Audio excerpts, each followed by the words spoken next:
Leaders have existed for as long as people have worked together in groups. What is that unique quality that makes some people appear to be natural leaders? Can anyone be a leader? These questions have been the subject of much recent study.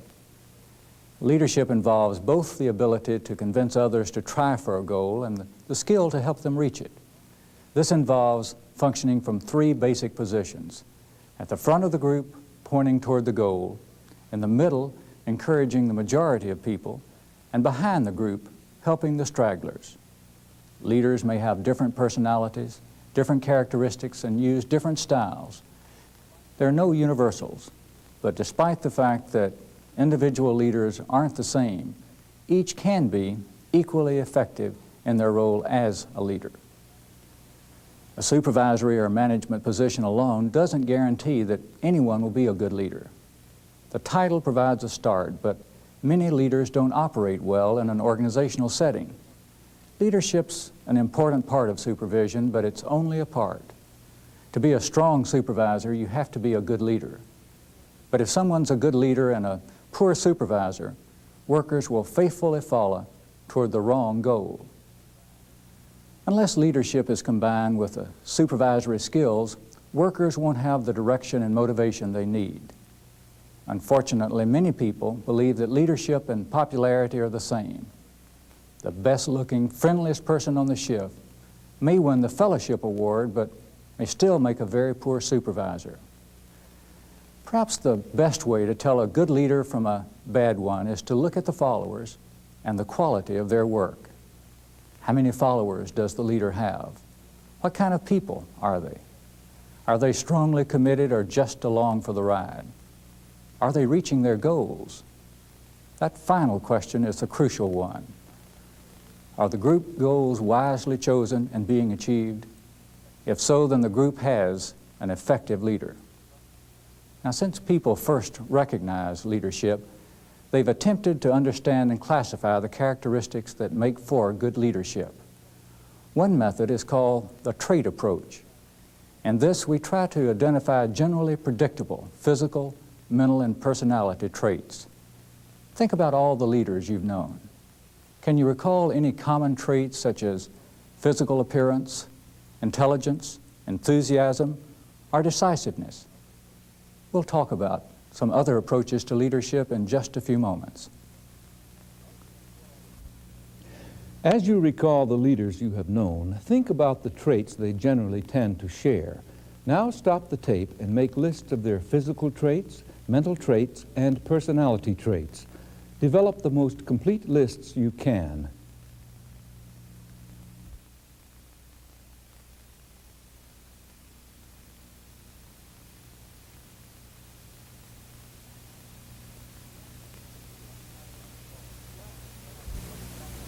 In trying to determine what patterns or qualities make a leader effective, we find another approach called the behavioral approach.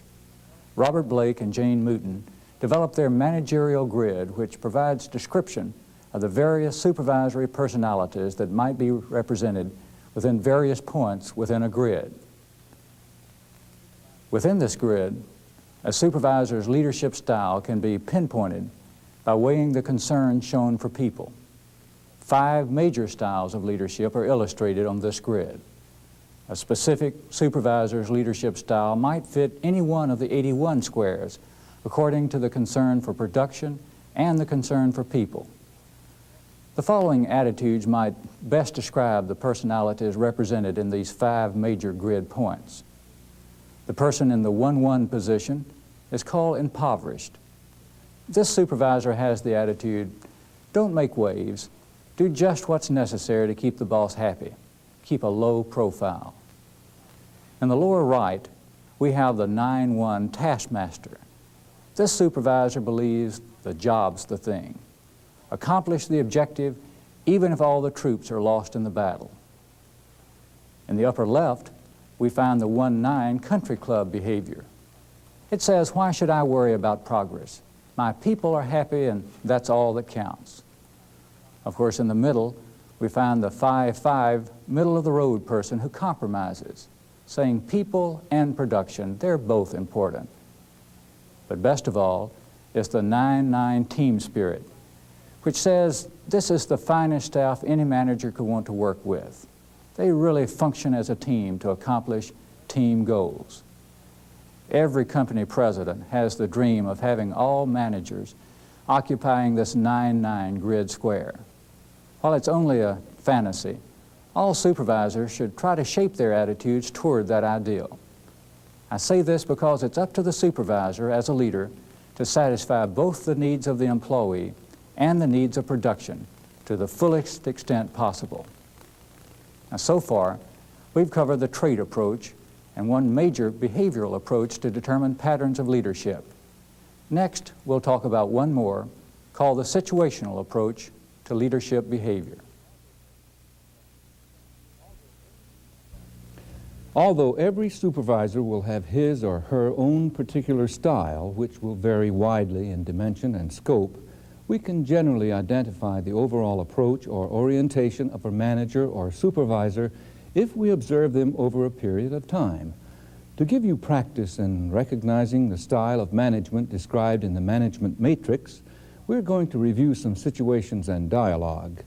After each scene, decide which of the Blake-Mouton styles of leadership you think the supervisor and/or manager is adopting at that time. These are the 5 styles you will be identifying: impoverished, taskmaster, middle of the road, country club, team spirit. Marvin, I want you to know I have every intention of supporting you as much as I can. You know, this group is a very independent one. They've been used to doing things their own way for a long time. And sometimes they make you think they know just about everything. How do you plan to deal with that? Well, I was brought in here to shape things up, and that's just what I'm going to do. First, I'm going to check their procedures. If you're not using efficient procedures, you can't increase productivity. Well, I'd be interested in seeing the results there. It's been a long time since anyone checked them out on procedures. Right. Then the next thing I'm going to do is I'm going to cut down on the socializing on the bench. If you're talking, you can't work. We'll put up some little partitions between the workers. And in these modified cubicles, watch how much better the work gets done. Yes, that might cut down on the talking for the time being, but don't they share the same equipment? Don't they share the same workbench? Well, yeah. Okay, so we get some more equipment, so each person has everything he needs right in front of him. You know, that could run into some bucks. There's a spare room down the hall. We'll check, we'll see if we can't get that room. We'll split the group up, put half of them down there, leave half of them here, and then they can't talk, and the improvement's going to be very evident. Okay, that sounds good. I tell you what, let's get back to our original problem and goal. Problem, what is it? Low productivity, backlog of orders. Low productivity, okay, goal? Goal, to increase productivity to a reasonable level, say 2-hour turnaround for routine lab tests. Okay, 2-hour turn. You know, I think you're jumping to conclusions about what's causing the problems here. And I want to see hard evidence before we make any changes. I mean, I want you to look into what other causes there may be. I mean, do you have any idea about any possibilities right offhand? No, there might be. Well, you know, their production level hasn't always been off. It's only this last month or two. There may be some other little problems, but the real Mark, problem... is managing this group effectively a major goal of yours? Well, of course it is, and I can do it. I've managed groups like this before. I know you have, and that's the point. This may not be like the other situations. And you won't know for sure until you do further investigations with the group involved. Get to know them. See how they work. Let them know what your goals are. Get them on your side. And unless you do that, I don't think you're going to get their full cooperation. And I don't think you can get your objectives met without them. You know, when I took this job, I was given free rein to do the job as I thought best. And now it doesn't seem that way. Whose side are you on? Look, Marv, I want to see you succeed with that group. But I know them. They are a sharp group of people who take great pride in their work. They have been working together for a long time. Now, you go in there and start messing around with their social dynamics on the job, you're asking for deep trouble. Okay, But I don't want them to think I'm running scared. No group has ever got the better of me. Look, it's all in how you handle it. This could turn out to be a little more sticky than I thought. Well, just remember your goal, Mom. And while you're at it, you might consider what your employee relation goals are as far as working with this team. You know, we may have different approaches to solving problems, and I hope it won't create a problem here. Let me know how you're coming along. Okay, thanks, Frank. I should have more to report tomorrow. Which styles of leadership are characterized here by Frank and Marvin?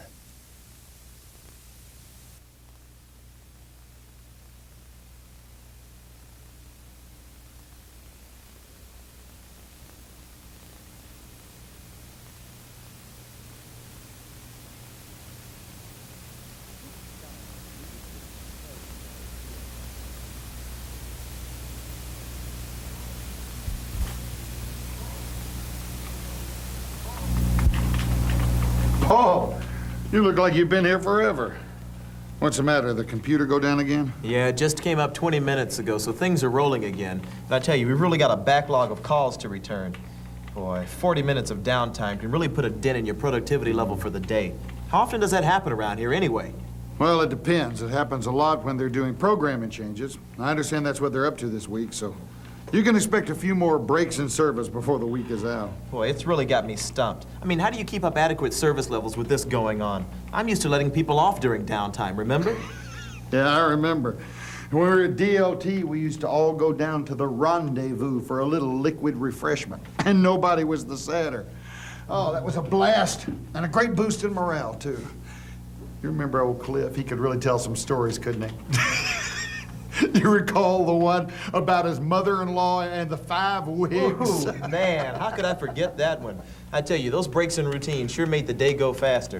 Problem is, we weren't any too efficient when we got back either. Right. Hey, did you ever hear about what happened to Samantha? She left about the same time you did. Oh, hi, Mary. Well, you two seem to be enjoying yourselves. Have you happened to notice that the computer is down again? Oh, man, not again. How long? About 4 minutes now. By the way, do your employees know their backup procedures? I'm starting to hear complaints. Backup procedures. Backup procedures, No, well, I guess we can't leave the customers hanging like this. But I tell you something, Mary. Whatever those backup procedures are, I think they need a bit of checking on. Excuse me, Bert, I need to get on this. I tell you, this is not starting off to be a good day. Tell you, Mary, can we get together and compare notes? Maybe you can tell me where my procedures are falling down. Well, I don't know. I've got a pretty busy schedule this week. I'm short on staff. Maybe next week I'll have time. Which styles of leadership could we say characterize Paul, Bert, and Mary?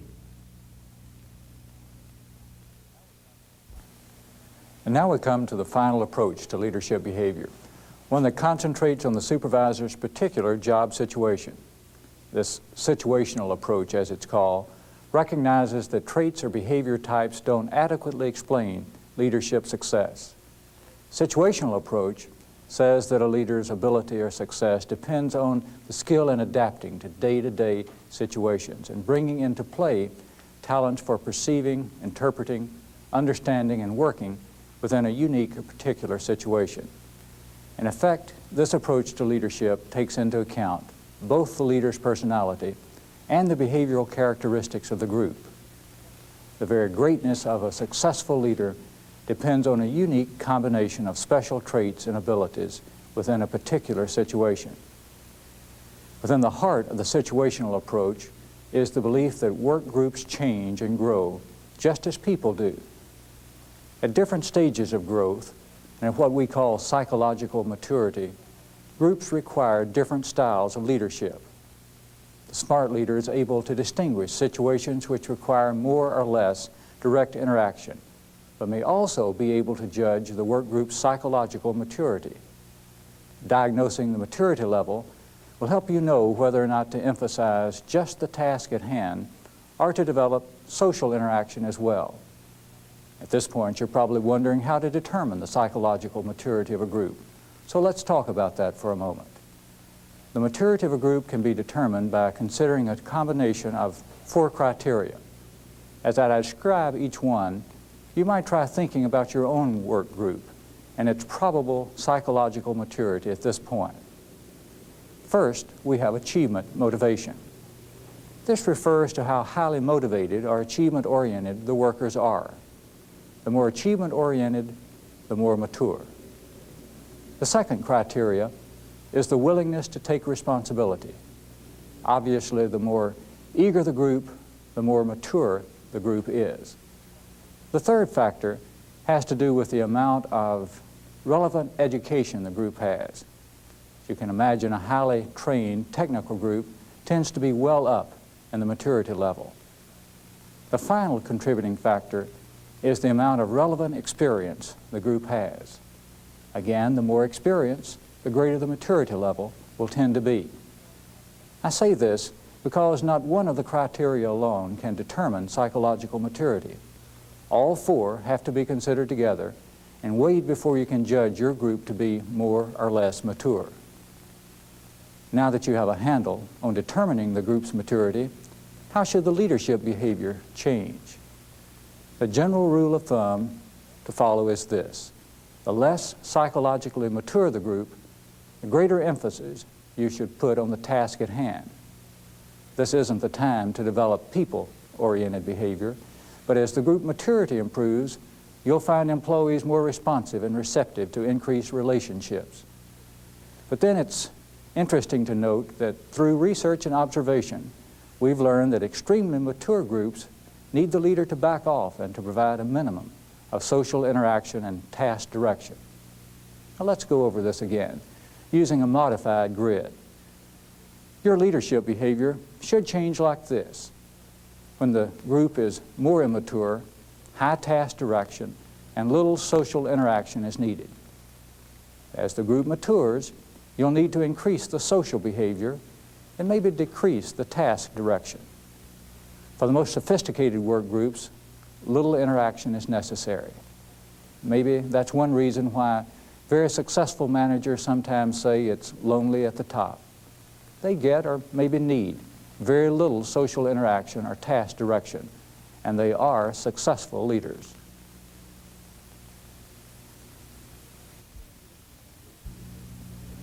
To review, a situational approach says your management style should be determined by the maturity or immaturity of your work group. You can judge psychological maturity by assessing these 4 dimensions of the group: achievement motivation, willingness and ability to take responsibility, relevant education, relevant experience.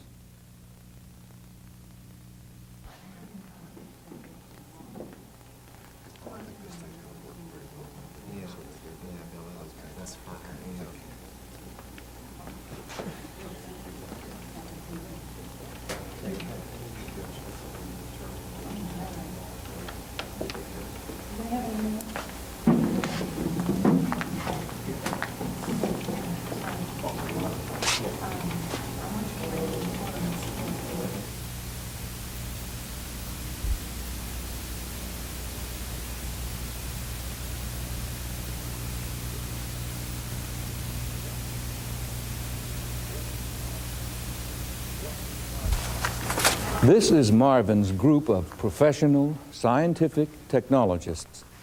What is its maturity level? What style leadership would be effective here?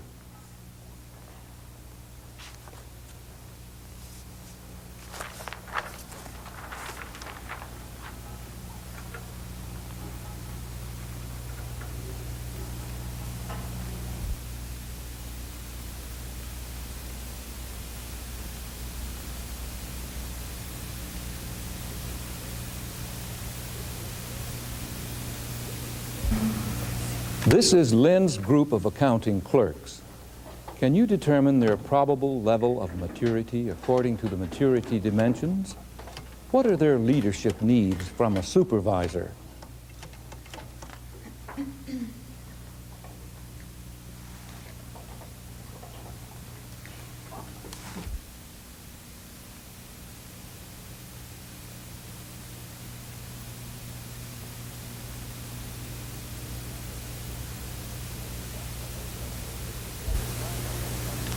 As we wind up this session on leadership, let's remember that a leader's personal characteristics and the work group itself won't give us the full picture of leadership.